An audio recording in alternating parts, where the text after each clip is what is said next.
Welcome to Prophy Conference. It is always wonderful to be able to connect with everybody online virtually. I love these meetings. I love them for a lot of different reasons. But one of the reasons that I love it the most is being able to connect with people from all over the United States.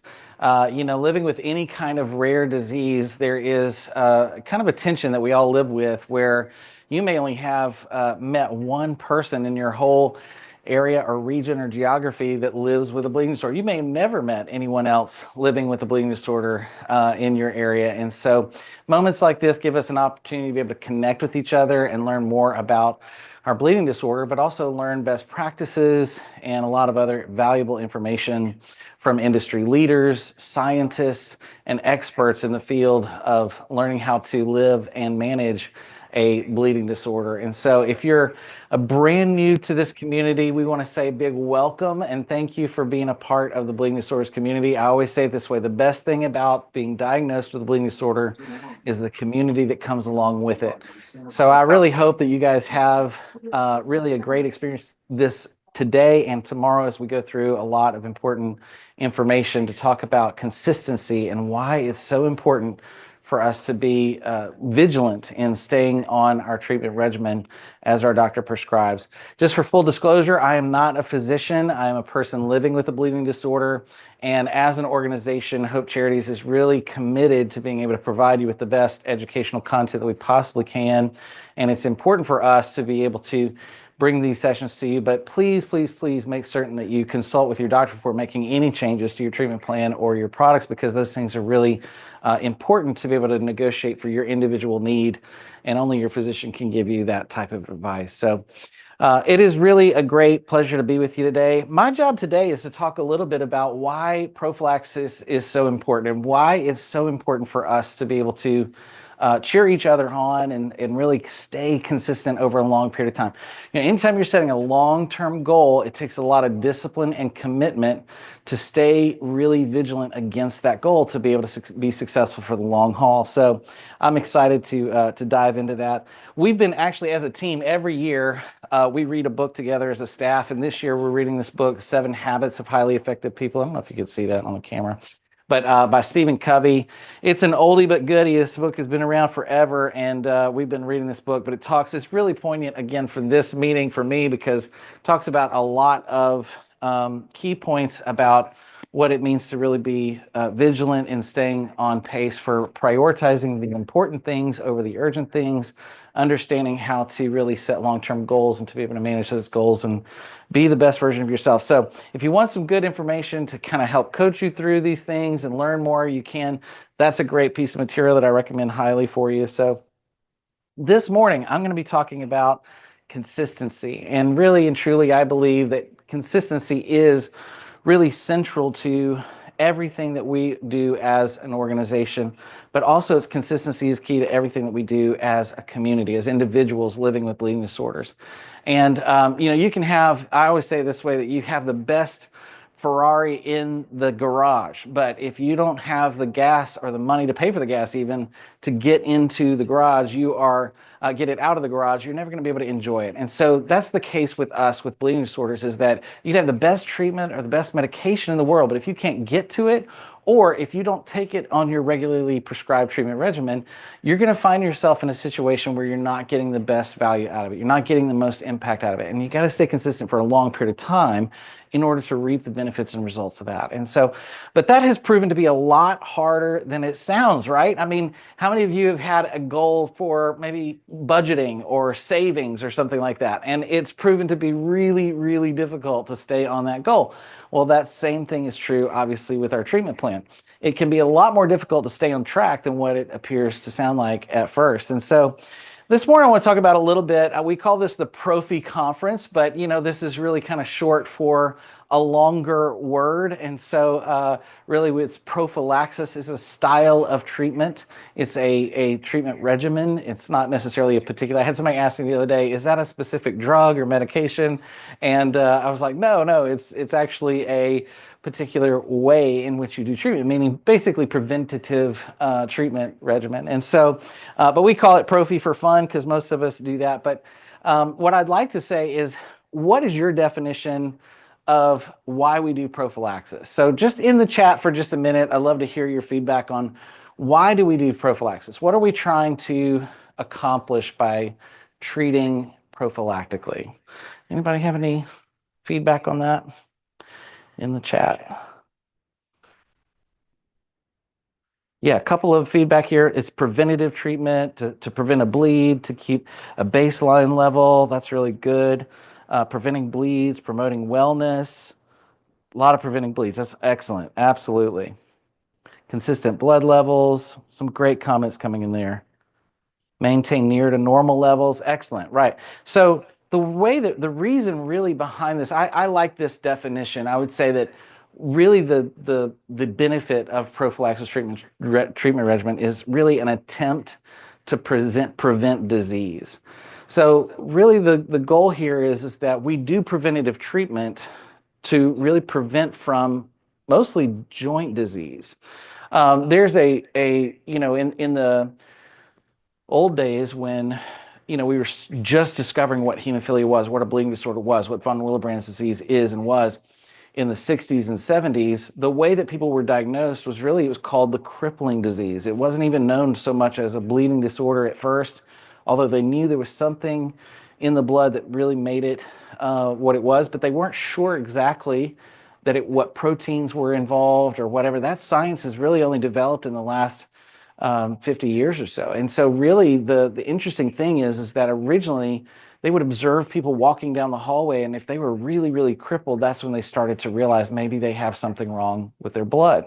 And so the goal of prophylaxis, once safe treatment became predominantly available, readily available, the idea was we could treat preventatively, just like you would in diabetes or managing heart challenges or other things. We could do this preventatively. And so by doing it preventatively, it would actually help to reduce the occurrence of joint disease and joint deterioration. The challenge that we've learned since that time is that one major significant bleed can actually disrupt that and create significant degradation of the joint integrity. And so if that occurs, you could find yourself in a situation where some damage kind of perpetuates additional damage. And then you might need additional treatment to support the additional bleeding that occurs. And then it becomes a snowball effect that really, really can become quite difficult to manage over time. So I want to ask this question for all of our attendees. Just want to kind of poll a little bit. Matter of fact, we're going to push a poll out in the Zoom call here just to find out, are you on prophylaxis? So I'd like to know from everybody here this morning. I see we've got quite a few people joining us this morning. So from everybody that's here, so we've got 103 people here on the call this morning. If you just go ahead and answer that poll for me and let me know, are you taking prophylaxis treatment now? Brittany, if you can push that poll out, that'd be great. I see a lot of comments in the comment section. Yeah, the poll just got published, so if you could click on that poll, that'll be great. So the first question is, are you currently on a prophylaxis treatment regimen? You can select your answer there. And then the second question is, when was the last time that you missed a scheduled dose? Was it within a couple of weeks, in the last month? Was it in the last 6 months, within the last 12 months, within the last 24 months? Or maybe you're the exception to the rule and you have a perfect record. I'd like to know that too. If you have a perfect record, let me know in the comments. I'd love to see what that is. We've got great answers coming in. This is awesome. A lot of people posting in the chat too. Your answers won't be tabulated in the poll if you don't hit submit on there, but we'll go ahead and publish these results in just a minute. But I think it's interesting to note that, number one, a lot of folks who have been diagnosed are getting immediately put onto a prophylaxis treatment regimen. When I was a kid, we were diagnosed with a bleeding disorder and everything was on demand. It was as you had a bleed, you then got treatment. And there was a lot of hospitalization involved. It was very difficult. And we all had a lot of joint disease as a result of it. And now, if you get a diagnosis, you immediately, pretty much, you're going to be put on prophylaxis treatment. I'm going to talk about women with bleeding disorders a little bit later, and even mild hemophilia a little bit later today. But one of the things that we're really challenged that we need to do more research on in advance is getting people, even with maybe that have some level of factor production, also on prophylactic treatment regimen as a standard of care as well. But for people who are mostly severe, we're put on this almost immediately. So Brittany, can you go ahead and publish those results and let us see what our answers are here? Looks like we got quite a few folks that have responded already. I think once you hit end poll and then publish, it'll let everybody see the results. Yep, there you go. So, all right, 75% of people this morning that are on this call say that they are on prophylaxis. 25% say that they're not on a prophylaxis treatment regimen. Interesting. So, all right, number two, this is the question that I was really excited to hear from you about this morning is within the last, when was the last time that you missed a scheduled dose? So we got people all over the map here. 39% said they have a perfect record. Boy, congratulations. We should have a prize just for that. That's incredible. Great job for all you folks. Y'all are better than me. I miss it from time to time as well. And even by one day or so, sometimes you can just miss by one day, but I want to meet those people, the 39% there. And so some people said, 29% said that they have missed a dose within the last month. 16% said that they had missed a dose a little bit longer, and so on. So you can see the results there in the poll. I think it's interesting to note that everyone is not perfect. Only 39% of people said that they were perfectly on schedule. I'd like to know, maybe a follow-up question that we could ask sometime to that would be, how many of you are parents that are administering your child's treatment plan? Because I think that the parents do a far better job being able to actually see, keep their kids on track. You're more mature in life. You have, the vision for why it's important. You know how to stay disciplined, and you've got to, take care of bills and everything else. So you got those disciplines built in. And so, whereas I think as a young adult, especially and teens, you see a lot more of those folks that start to try to take on independence and own their own treatment plan. It becomes a lot more difficult. So great, fun little poll there to kind of see what's going on there. So we'll publish some more information about that soon. But I do think it's interesting to know that not everyone's perfect. Not everybody's getting this right all the time. And so why do we do a conference like this? Why do we talk about this? Why do we focus on things like this? I think the main point here is that there is so much discipline required, and life gets in the way. Life has a way of giving interruptions constantly, and it's so important that we stay inspired, encouraged, and on track whenever possible. So hopefully we can give you some tips and tricks today that'll help to really keep us on track to do that. So I love this quote from Ben Franklin. You might have seen it before, but I'll let you help me answer it. The first part of the quote is, an ounce of prevention is, maybe in the chat you could put the rest of it. An ounce of prevention does what? Anybody? It's worth a pound of cure.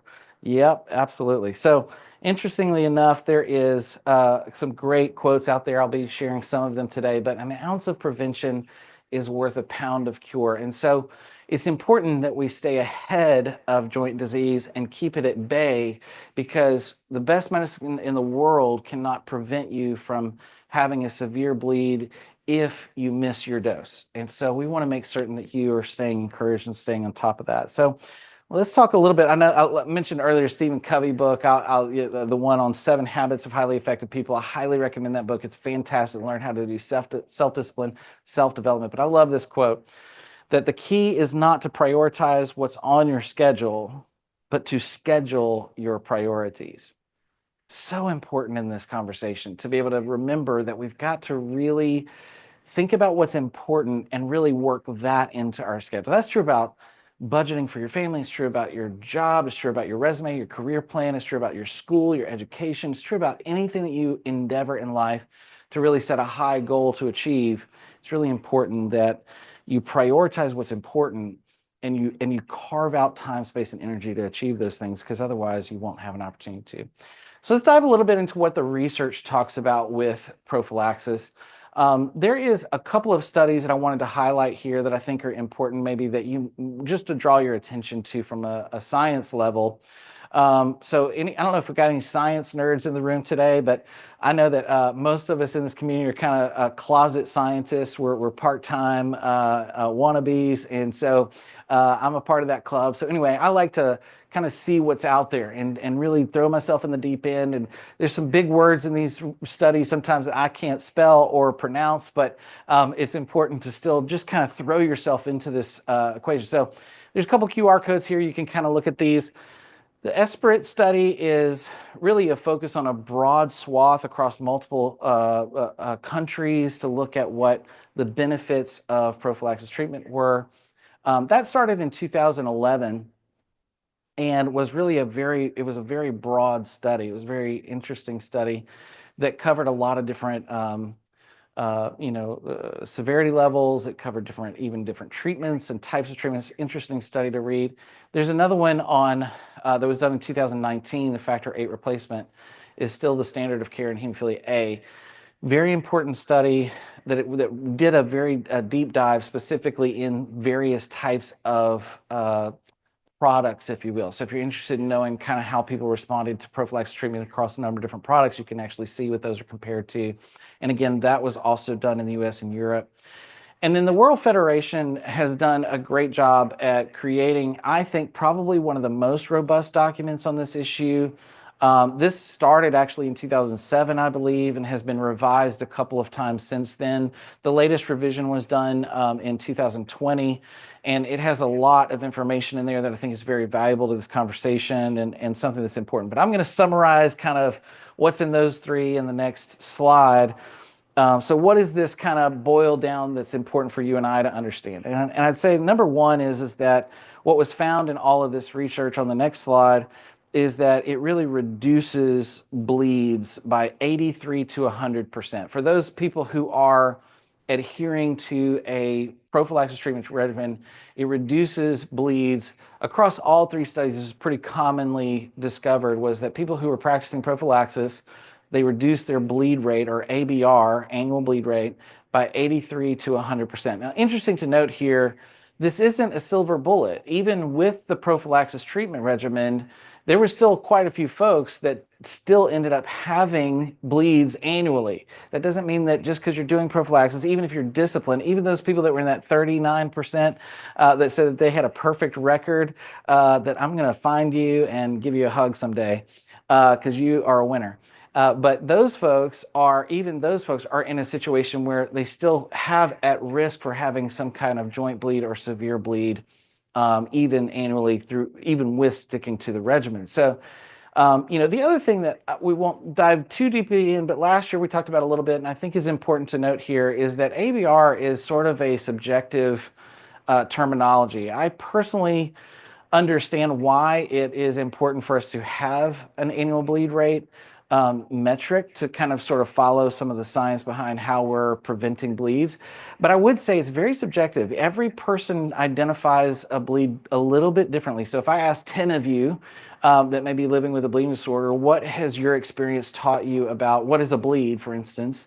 I think that we might get about probably 5 different answers of what a bleed, is. And so maybe I find a lot of guys in my generation, some of the older part of the generations that are still around, a lot of those guys will say things like, oh yeah, it's totally debilitating. I'm on crutches or a wheelchair or something, like it's completely, maybe your knee is like the size of a softball or even a volleyball at times.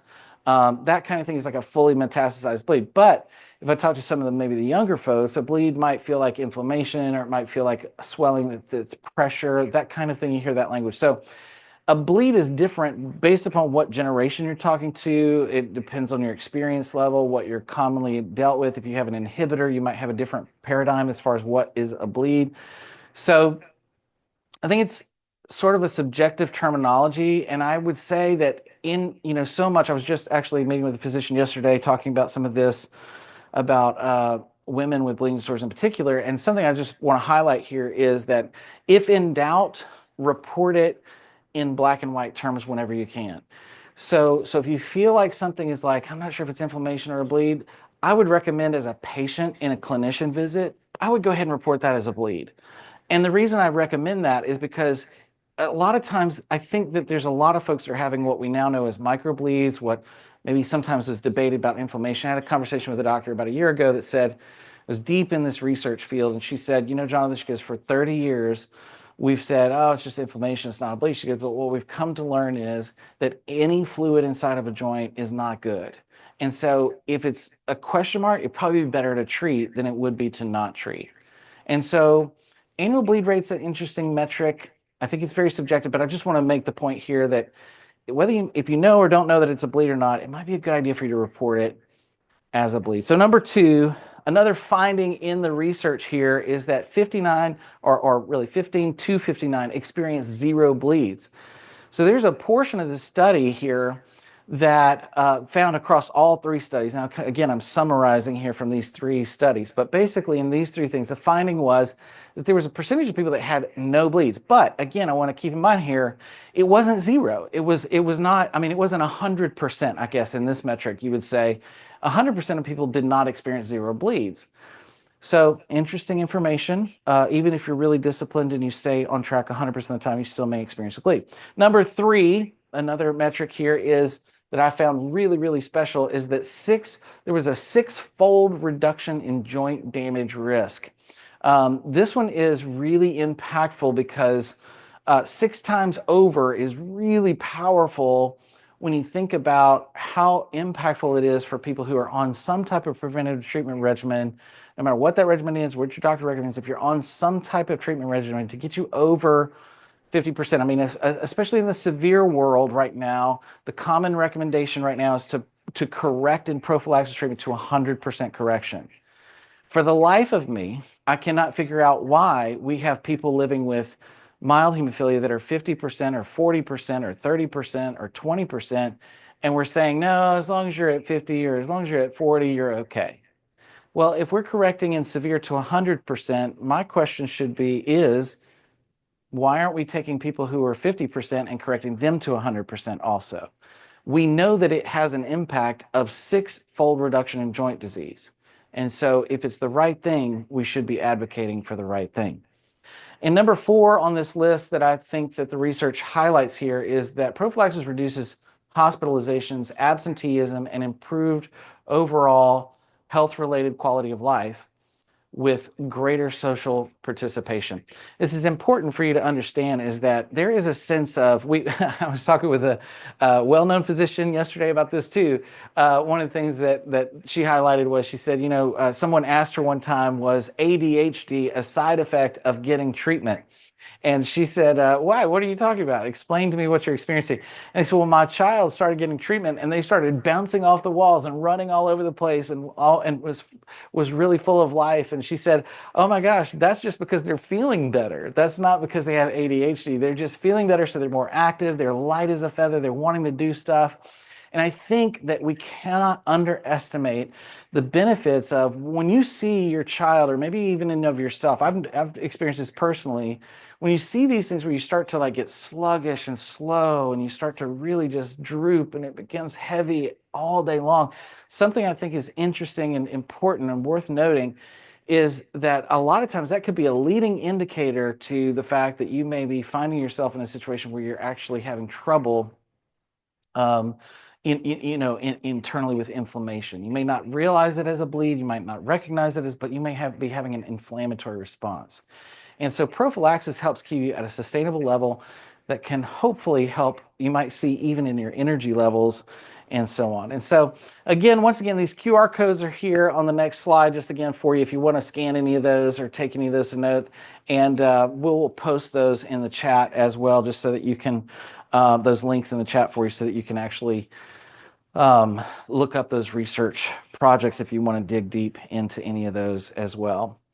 And so I want to just touch briefly here. I know I've kind of mentioned it already about women with bleeding disorders, and even all of my buddies that are quote unquote in the mild category. I want to kind of address that for just a minute, because I do think prophylaxis in mild is its own world. And I have to say that I've been, in doing some preparation for this meeting today, I actually did some deep dive into some research, and I'm actually helping a few people right now who are technically in a mild category that are seeking prophylaxis treatment as well.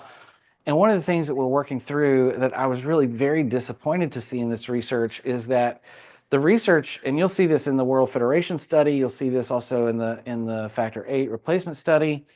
But basically they say if you're severe, and I don't even like the mild, moderate, severe language. I personally feel like we should move away from that language and move into levels only. But I have a friend of mine who is a hematologist, a very well-known hematologist in the space, and she always says it this way. She says, if you have a low factor level, meaning anything less than 50%, you probably could benefit from some correction of therapy. And the reality is that in this research, what you will see is that there's a lot of talk in these studies about mild, moderate, severe. Mild is specifically stated in here that they should be treated on demand.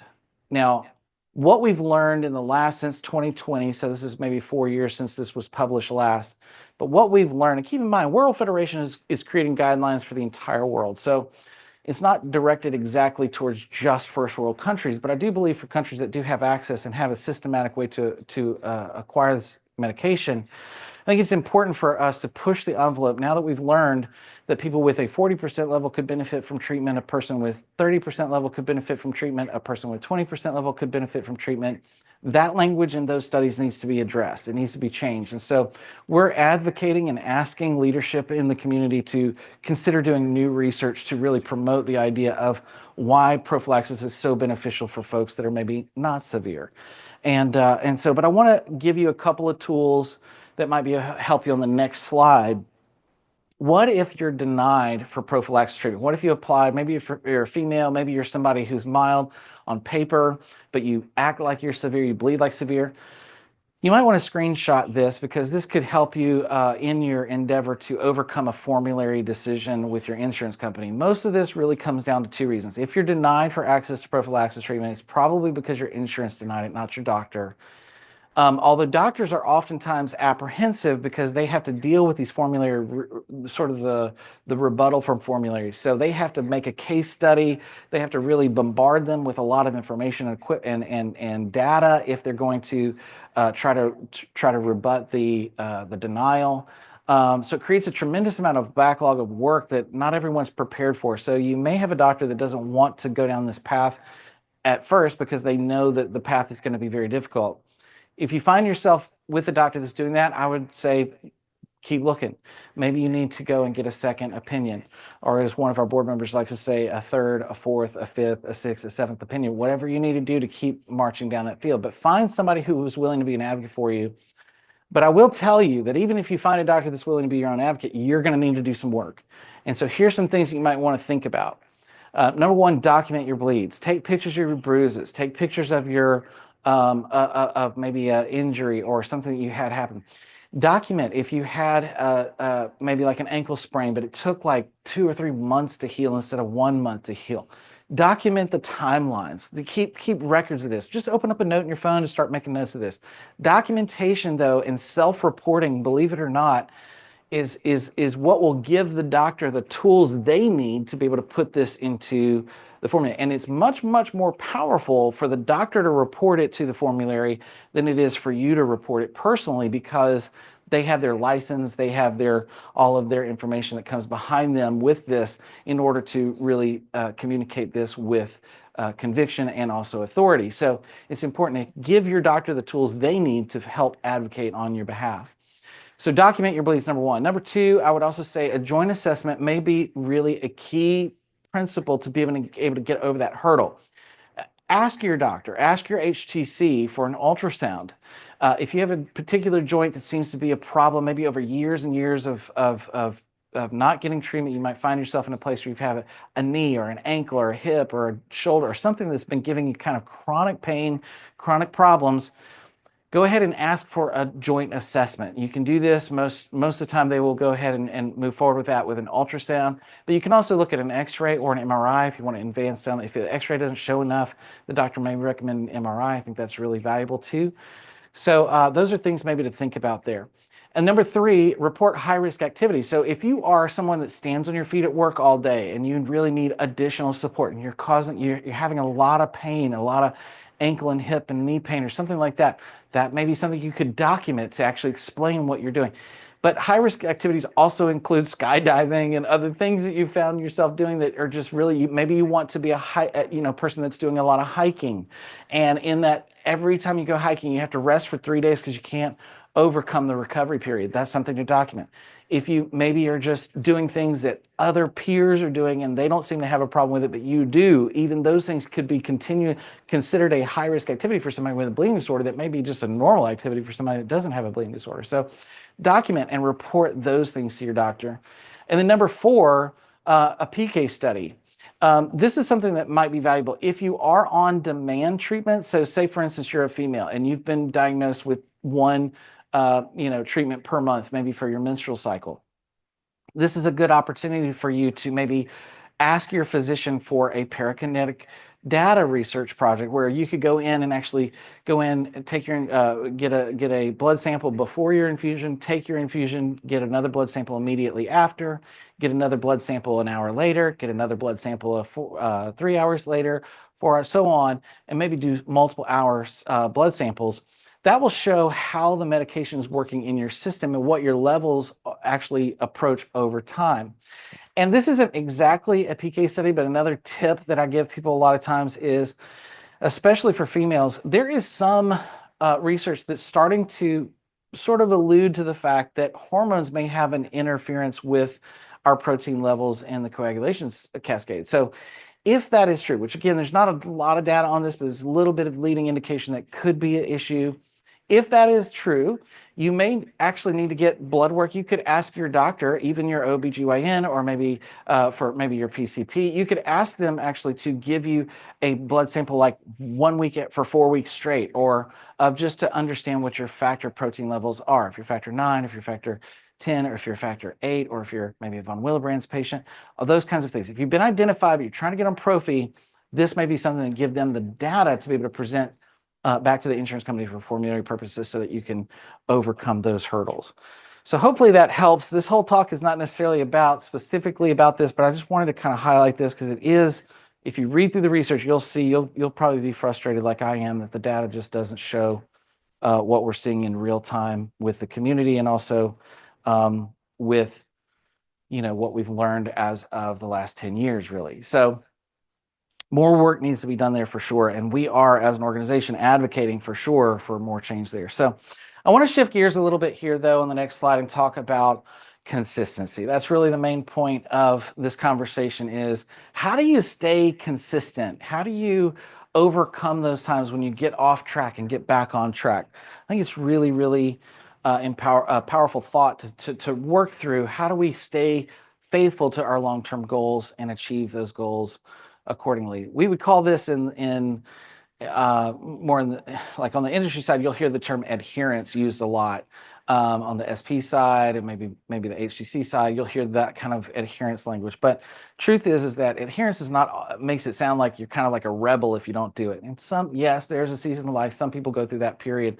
But for the most part, I think people are just, life happens and it gets in the way sometimes if disrupts our routines. So on the next slide, we'll talk a little bit about this. I want to lay out 6 points that I think would be helpful for us to sort of think about in terms of how do we really achieve our best potential outcome when it comes to prophylactic treatment regimens. So number one, I would suggest is to set ambitious goals for yourself. I think it's really, really important that you work at setting ambitious goals. Don't just get settled with what the bare minimum is. For many years, I even, I've been through a lot of different iterations of product, from, cryoprecipitate to to unfiltered factor, to heat treated products, and then to recombinant products, and then to I've seen a lot of changes happen in this space with the treatment plans. And I will tell you that one of the things that's super important is that you need to be the driver of your own future. I think so oftentimes we kind of, in the early days, especially as you're first diagnosed and getting your feet under you, the guidance from the doctor is super important. But to set goals for your own self. So like, let's say, for instance, you have a child that he just wants to play baseball and he's just really driven to do that. And you want to support him in that. Set your own goals. Talk to your physician about that and say, listen, this is what we want to do, but maybe the status quo is here, but because of his activity level, we need to go here. These are things that you want to really think about in terms of what are your own goals. Maybe you're a young adult and you're like, hey, I really want to go and do this marathon. I'm really driven. We've got guys now doing powerlifting and all kinds of things. And so maybe you want to be ambitious in your health in that way. Maybe you've got a lot of joint damage and joint disease from years gone by of not being on treatment or not maybe sticking to a treatment regimen. And you really want to get to be active because you want to be present for your kids. That was a lot of my story. And so maybe you need to go and be more aggressive than whatever the status quo is in order to be able to do that. Maybe that means your frequency needs to be closer together. Maybe that means that the amount of percentage of correction for your levels change. Maybe your treatment plan changes and you need to be able to, but set your own goals. Be ambitious with your goals. Don't just try to get to the baseline. Try to go above and beyond. Number two, I want to say plan for interruptions. This is really, really important for us to be able to understand that you can plan for interruptions. A lot of people, I think, have this mindset of, I really have to basically be able to stick to, um, this plan, like it's very rigid. And if I miss, you feel shame and guilt. And even as a parent, you feel like, oh my gosh, like I've just destroyed my kid's life because I missed. You need to take a break, take a breath, and you need to plan for interruptions. We're going to talk about each one of these in a little bit more depth. Number three, rest and recovery. I want to talk about that a little bit, about recovery. We're going to use some illustrations from some elite athletes. Number four, you want to make adjustments along the way. Number five, you want to wash, rinse, and repeat. Get into a rhythm that you can repeat over and over and over again. And number six, community matters. So this might be a good screenshot for you to take just to kind of put on your wall, maybe put it on your computer, something just for you to have set aside, just to think about, how do I live my best life in terms of treating myself or my child with a preventative treatment regimen? How do I stay on track? So let's talk about ambitious goals a little bit more deeply. So I have a couple of quotes I'd love to share with you. These are quotes that really are meaningful to me, but I love this from Stuart Scott. He says, don't downgrade your dream just to fit your reality. Upgrade your conviction to match your destiny. Isn't that beautiful? I love the second one from Bill Bradley. He says, ambition is the path to success. Persistence is the vehicle you arrive in. So you really have to be consistent in order to really get to that place of success if you're going to set an ambitious goal. And the third one I love from Vincent van Gogh is, great things are not done by impulse, but they're done by a series of small things brought together. Now that's coming from an artist, and I happen to had a lot of experiences in music. I kind of leaned more to that right brain artistry mindset as a young adult. And so I can identify with this one for sure, because I wasn't the guy that woke up at 6 a.m. every morning and went to the gym every morning disciplined. I was the guy that kind of like, Monday feels like a good day to go work out. Tuesday, I want to sleep in. Wednesday, I'm not sure if I'm getting out of bed, So I wasn't really, now if you look at my life, you think I'm really just, my wife says that I'm like an early riser, and I'm like, I'm all about rhythms. But some of that's a season of life thing. But it is about bringing a series of small things together, even if those rhythms change. And so I do think it's impactful. If you're going to set ambitious goals, you need to think about it from the standpoint of where you want to be, and then you need to kind of break that elephant down into bite-sized pieces to where you can move along a path of trying to get there. And I do think, I love, again, that first quote, don't downgrade your dream just because you got diagnosed with a bleeding disorder. Don't downgrade your dream just because giving an IV is difficult. Don't downgrade your dream just because treatment is hard. Don't downgrade your dream because insurance is giving you heartache. Don't downgrade your dream just because you don't know what to do next. I've talked to so many people that are affected with inhibitors and all kinds of other challenges, and it's difficult because you start to think about, where are we at in terms of like being able to travel and see the world and go on vacations and things like that. It can be very, very, very painful in a sense, but keep hope alive. That's part of why we're here. It's part of why we are a community together, is because we want to inspire and encourage each other to set those ambitious goals and keep them in front of us. Maybe it's not a now thing, but maybe it's a future thing. So let's go back to our list. We just talked about setting ambitious goals. Let's talk about number two, plan for interruptions. You've probably heard of, you've probably been in a school building. On this next slide, you'll see like a fire escape plan. You might have been in like a government building or a school building or something like that, a fire escape. I like to call this the fire escape plan. It's really, really important. Life is going to happen. Things are going to get interrupted. It doesn't always have to be traumatic, but it could be just that you had a game that's scheduled and your alarm didn't go off, and so you couldn't get factor before you left, or you couldn't get a treatment on the time that you're supposed to. Whenever that happens, life gets messy. And so it's good to have a backup plan that's written. So number one, I would encourage you to have a written plan. Number two, I would encourage you to start from where you are. I think if you look at a lot of times, I love the 12-step model, the 12-step programs. There's several of them out there for people going through addiction recovery. But I think some of those principles just apply to daily living for a lot of us and even goal setting and recovery. So one of the things I think about is it's important to just accept where you are, but it's also important to take action and to start, realize where you're at. You know, the number one thing on this fire escape plan is it says you are here, right, in red letters. So you just kind of helps you understand, get you calibrated to where you are. And then the next step, number three, is to take action. You need to put movement to what you know to do. Don't just keep pawning it off and stay in shame or guilt. Just get out of that cycle and go straight into get. So a lot of this stuff is more mental than it is physical, but it takes a step for you to get into the next season. So take action. Number four, rely on your tools, the things that you've learned, the things that you know, the things that you've developed in of yourself. Go to those tools. If you use maybe alerts on your phone, or if you use microhealth as reminders, or maybe some of these other tools, highly encourage you go. That's why discipline is so incredible. Is that if you have disciplines built into your life, when life starts to interrupt, you a lot of times you will fall back to your disciplines in order to do that. Well, if you're disciplined, if you don't have no discipline, then you'll just fall back to zero. But if you have some discipline, you can fall back to your disciplines and actually use that as a way to sort of build back from there. So I would say rely on your tools. And number five is reset. Sometimes you just have to take a breath and go, okay, I missed it. I got off track. Pull up my big boy pants and let's go and do this, right? We're going to just start over. We're just going to set it in motion and go forward. So I think it's important. So, you know, talk about tools a little bit. And the next slide I show a little bit. Maybe use Siri. Maybe just say, "Hey Siri, you know, can you remind me to take my treatment tomorrow?" You know, I mentioned microhealth on the next slide. If you don't use microhealth, we are big fans of microhealth. I super encourage you to utilize this tool. But it's very, very easy to do. It's something that you can just go in there and log your treatment. If you use it on a mobile device, you can even scan the little code on the back of your treatment, and it'll populate a lot of the information in there for you. It's super handy. If you're old school like me, you might want to just put a sticky note on your mirror. That might be something you can do also, just to help you remind you, say, I got to take Prophy today.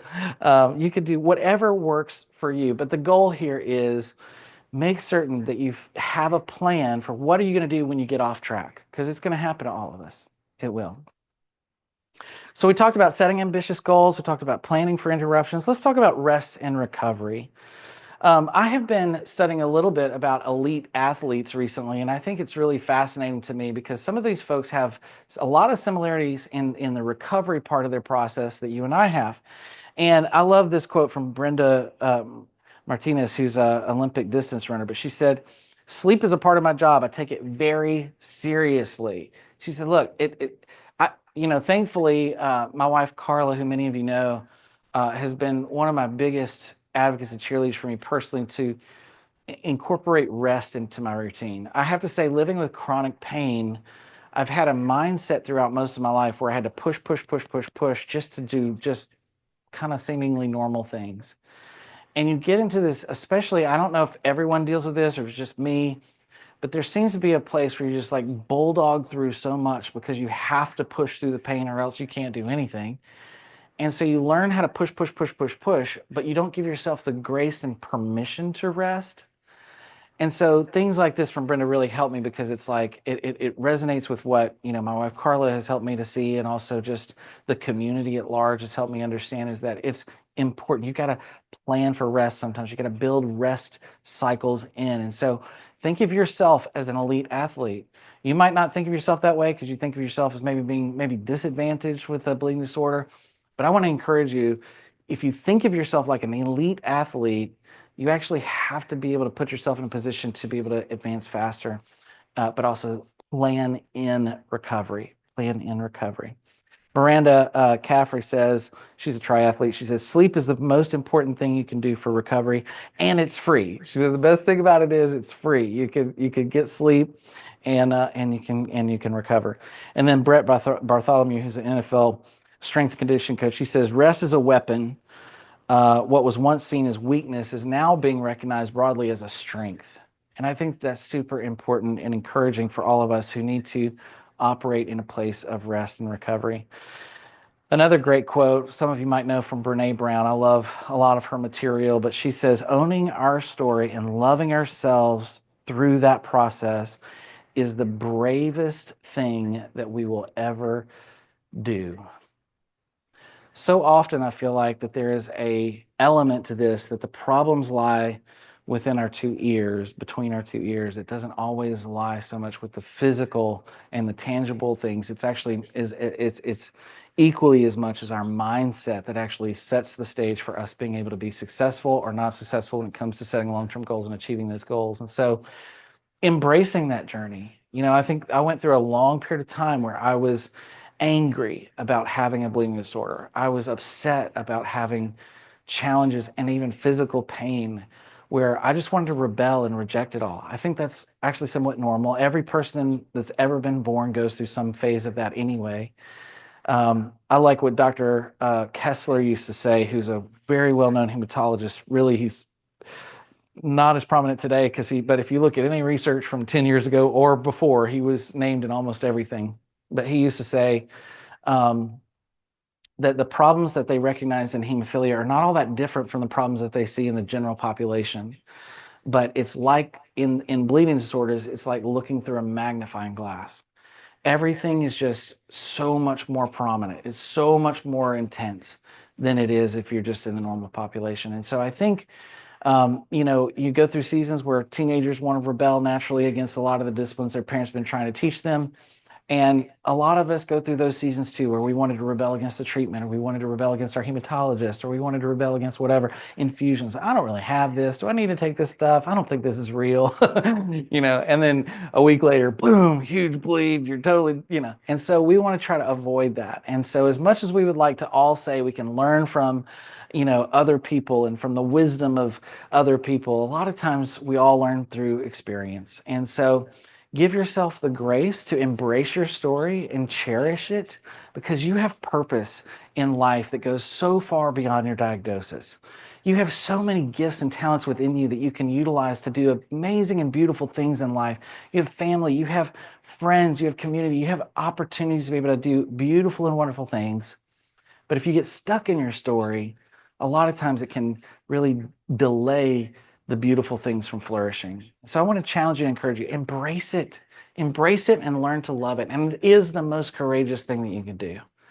And with that is the only way path forward for you to be able to actually fulfill the desires of your heart and the big dreams that you have in your life. So let's go back through our list. We talked about setting ambitious goals, planning for interruptions, rest and recovery. Let's talk about make adjustments a little bit. I wrote a few things down that I like about making adjustments that I think is important. Is we talked about this before, especially for people who are trying to get prophylaxis treatment and haven't had it yet, but I think it's important to journal your experiences. So just kind of note along the way, like that might be a tool for you. If you're not a journaler, you can now just record a voice memo and say, hey, I just went to the, Six Flags, or I went to Disney and I rode a roller coaster and now I'm like really limping with my hip. You could do all kinds of things to sort of journal your progress along the way, but journaling helps to be able to understand where to make changes. It also helps your hematologist to know where they can recommend making changes. And then take that to them. Number two is just to be transparent with your doctor. I think it's something, I don't know if you have this problem, but I know for me, having grown up in hospitals, in one sense, it felt like a second home. In another sense, I still have white coat syndrome. For whatever reason, my blood pressure elevates. I get a little nervous talking to the doctor every time. And I think some of it's just the rhythms. Like you go in once or twice a year, maybe 4 times a year if you're really lucky, to go in for an assessment with your HTC. But when you do that, it's so infrequent that you feel the pressure of needing to perform in that moment.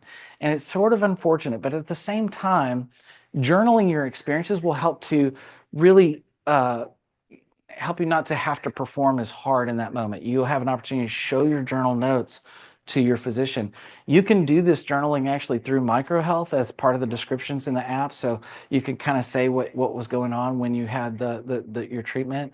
You can make notes even after your treatment. That's a really handy tool. But you can do this also in your notes app, or if maybe in another app, you can make little notes along the way. Number 3 is keep an open mind. I think I'll tell you just a brief story about when I was really going all the way through college. Uh, Predominantly, prophylaxis treatment was not recommended until I was about 20 years old. It started to come around a little bit, but my treatment center in particular was not like, all in at the time. But they started to encourage me, and I was just, old dog new tricks. I was just in such a rhythm of treating on demand that I just was in a habit. And it was very difficult for me to shift gears, to go from treating on demand to treating preventatively. One of the things that helped me was, and this was kind of a team effort, my nurse care coordinator, as well as my wife at the time. By the time we got married at 20, I was 23 when we got married. And so we start planning a family and thinking about all those things.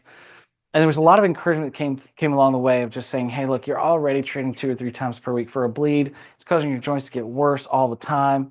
Why don't you just treat 3 times a week and see if it prevents some of this? And so learning how I think so often the trouble is right here between our 2 ears. I've talked to lots of people in the community that they think that pain management is a way to manage bleed. That's not necessarily, but I had a physician one time that told me it was very offensive to me in the moment. I was in my early 20s and I was at a meeting somewhere, and she looked at me and I said, yeah, but factor doesn't help with pain. And she looked at me square in the eyes and she says, this is not my personal doctor, this is another friend in the community. But she looked at me square in the eyes, and she herself had a son with hemophilia. She's impacted. And she said, but does it? And I was like, I mean, I took so much offense that I'm like, no, I have all this pain because of all this joint damage. And she was like, actually, she goes, how good are you at staying on your treatment plan? If you stayed on your treatment plan, maybe you wouldn't have as much pain. And then modifying that treatment plan, I needed to increase doses over time. It actually improved my pain levels. It still was very hard for me, but I had conditioned my thinking to thinking that my pain was a result of all the negative joint damage that I had, and there was no way to overcome that through prophylaxis treatment regimen. Actually, getting more treatment, it doesn't directly impact the nerve receptors like maybe an opiate does. There is no, a euphoric feeling from getting factor or getting, treatment on a regular basis, but there is a sense, though, of where if you can prevent joint disease from happening and prevent the inflammation from happening, maybe it does help reduce overall pain. And so that was a big mind shift for me. It was very hard for me to really get that in my thick head. And it took years, and it took my treatment center, it took my parents, it took my wife, it took my kids, it took everything in my life to help me really get, and it took years. It wasn't like a one thing, but it is very difficult to retrain yourself. But I want to encourage us. I'm encouraging myself even now, but I want to encourage you. Keep an open mind, because you never know what you might hear that could be life-changing if you just embrace it and you try new things. That's the next point, number 4, is try something new. Maybe your doctor says, I'll give you another example. This is just maybe Jonathan Confession Day. I don't know, forgive me. But this was, another thing that happened to me was I was treating on a 60% correction on my Prophy regimen for a long time. My doctor finally set me down. This is like 3 or 4 years ago. She set me down. She says, she goes, standard of care is 100% correction. I don't know why we're not doing that now. She goes, we could do better. And I was like, And here I am, like preaching all this stuff all day long. And even I had to like really think through this again. And so to try something new, said, okay, we're gonna change the dosing. We're gonna change the frequency. We're gonna change the regimen. Be open to trying new things and experiment a little bit with how you need to be able to basically manage your care. We're almost done here. I want to go back to our list. We've talked about making adjustments. And number 5, I want to talk about wash, rinse, and repeat. A good system is something that actually can be repeatable. It's something that can continue on. It's something you do over and over and over again. So on the next slide, I love this quote from Anthony Robbins. I just thought I'd leave this here for you. Is, for change to be of any true value, they've got to be lasting and consistent. If you are going to have any kind of change that's going to be meaningful to your life, it's going to be vital for you that you do things that can be repeated and that are easy and simple. Something that, if somebody tells you, yeah, this is the best for you, but you already know you're not going to do that, you're setting yourself up for failure by just going along with it. And so it's very, very important that we embrace things that we can do, but we know we can do them over and over and over and over and over and over again. Because this is a lifelong chronic illness that we have to manage. It's not something that has got a one-trick solution. And I think gene therapy's come a long way, but there's still a long way to go before we get to the place where there's a cure or whether there's some solution that could be maybe for, I would love to think about where the progress could go. And I think in our lifetimes, we will see some amazing things transpire. But the truth is today, we have to do things that we can do in rhythms. We have to do things that we can do consistently. And it's going to take self-discipline to do that. It's going to take a lot of support to do that. But you need to make certain that if you're going to make change, for there to be any true and lasting value, it's got to be something that you can commit to over and over again. So lastly on our list, we've talked about set ambitious goals, plan for interruptions, rest and recovery, make adjustments, wash, rinse, and repeat. And lastly, I wanted to say that community matters. I would not be where I am today if it wasn't for my friends and for my support system in my life, which includes my HTC. It includes my physician, my nurse care coordinator. It includes my social worker. It includes my physical therapist. It includes even my orthopedic surgical team, which is not even associated with the HTC. I have dentists. I have all these different things, these resources. Even my insurance company could be a potential resource, and they don't always have to be seen as an enemy. Sometimes they can be a resource. My specialty pharmacy, my family, my wife, my kids, my aunts, my uncles, my parents, all of these folks in our lives. But I would even say, one of the things I'm so grateful for, you heard me say it at the beginning, I'll say it now, is that the best thing about being diagnosed with a bleeding disorder is the community that comes along with it. And the truth is that we have an amazing opportunity to connect with other people from around the country, just like we are today in this session. I see many of you are typing in the chat. It is such a great honor to be able to connect with you and to be able to grow together as friends and to cherish friendship with people who've had lived experience that's similar. You can learn so many things. Some of the best tools that we've ever learned. We used to call them the hallway conversations. Go to these meetings and sessions, and the sessions from the highest minds in the research field and the best doctors on the planet are amazing. I look forward to those moments because I learned so much. And simultaneously, some of the most impactful things I've ever learned have been in the hallway conversations. They've been in the middle of us. Why is community so important? So I say, number one, it helps you to be accountable. So I think it's important to have friends that are going to call you and say, hey, you on track? You okay? How you feeling? How's it going? There's a sense of accountability that comes with friendship of people who understand what you're going through that I think that can be so valuable if you stay in community and stay connected. So community can be important if you have friends that can connect. Don't just leave that community at the meeting. Keep up with people. Call them, text them. It takes a friend to be a friend. So take the first step to reach out to folks in this community and build those relationships. Number two, it helps you to gain new ideas. There's so many great tips and tricks that I've learned from people throughout the years that are just you wouldn't hear on a pamphlet that you open up from the product guide. You're not going to read it in a research that we posted earlier from the World Federation. You're not going to, some of those things you can gain new ideas just from lived experience. I love what NBDF has done. My friend Don Rodolini has talked a little bit about lived experience experts. I think this is a great terminology. It's now becoming this acronym. Of course, we have to change everything to acronym in medical world. It says LEE, but I heard somebody call it LEES the other day. I'm like, why don't we have to do everything? But anyway, there's this alphabet soup out there, but it's lived experience experts. And that's who we are. We've lived this. And so now we get to benefit as long as we make the point. And I know I'm preaching to the choir right now. You guys are all here. But I can guarantee you probably can think of somebody who should be here listening to this that needs this encouragement, this inspiration, and they need to hear this. So So if you know people like that, call them and say, like, you got to get involved. Like tomorrow, there's more sessions. There's more this afternoon. There's coming down the road in November. All kinds of things are happening. We need you to get involved. We need to continue to build community because this is where we're going to gain the best ideas. Number three, I think it's vital and incredible for us to realize that we're not the only ones. I mentioned earlier, you could live your whole life in your town and never meet another person live with hemophilia or von Willebrand's disease or any other bleeding disorder for that matter. But if you can meet other people that are going through the same thing, you start to realize, oh, wait a minute, I'm not alone. Isolation almost always produces something that is, it can lead down a road of really a toxic mindset.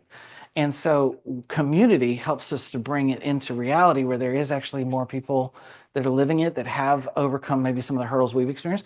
But I would also say number four on this list is the best way to learn something is to teach it. It's not just about you learning. Sometimes it's about you also giving back. You being able to offer the things that you've learned to other people in the community is just as important as you being able to learn and grow. I look forward to Hope Conference because I can sit in some of the sessions and listen to some of these experts, and it's like, oh my gosh, I learned something new in every conversation. It's wonderful. I love it. And at the same time, there's opportunities for me to also mentor and coach and give back. And that's the best way to learn anything. And so we need to encourage all of us to be able to get in the community, to be able to help offer what we know so that we can continue to grow. So I'll give you my shameless plug right now. We have Hope Conference coming up in November 6th through 9th. I would love for every single one of you on this call to join us for this meeting. It is going to be a fantastic time together. And I'm really looking forward to being there. I know we got 113 people on this call right now. I am really hopeful that every one of you can make it to that in Orlando with us. But that's a great opportunity to be able to gather and to grow. But also, all those people you're thinking about that are going, oh my gosh, they need to hear this. Make sure you call them and encourage them to come up. Registration hasn't opened yet, but we should be opening up in the next few weeks. So keep an eye on our website. We'll be sending out some emails to let you know what's going on there. But I just hope that this has encouraged you and given you some fuel to really think about how to stay on track, how to stay encouraged, how to stay inspired. It takes a blend of things. There's not a one-trick solution. There's not a one approach way to do this the right way. But it's important that we use all of our tools, we use all of our resources, and we also leverage our friendships and relationships. We build support. We have to be good at building support for ourselves and for each other so that we can do this. It's one of the things I love about what we do as Hope Charities as an organization is we have a focus on financial assistance. We work really hard to try to help people when they're going through their most difficult times of financial assistance. And right now we're doing a great campaign called the 25 for 25 that really helps people to be able to get financial assistance when they need it for a house note, utility bill, any kind of financial support that they may need in a moment of distress and crisis. And so if you have the opportunity to be able to give back in any way, we'd love for you to participate in that. But also, just want you to know, if you've ever been through a difficult time, that's why we're doing what we're doing. We're building this so that we can support each other. And it's so imperative for us to be able to continually give back and to support each other through education, through advocacy. We're getting ready to go to the Hill here soon in just a couple of weeks in Washington, D.C., to really bring a team of advocates together to really help educate Congress on understanding what policies are harming our community so that we can make positive change for our future. But it is important that we continue to build this so that we can be stronger together and build a stronger community. So thank you so much for carving out time to be a part of this session. Thank you for being a part of Prophy Conference. Thank you for being a part of this moment with me, with the whole Hope family. And we certainly look forward to seeing you in the next one. Thanks so much. We'll see you soon.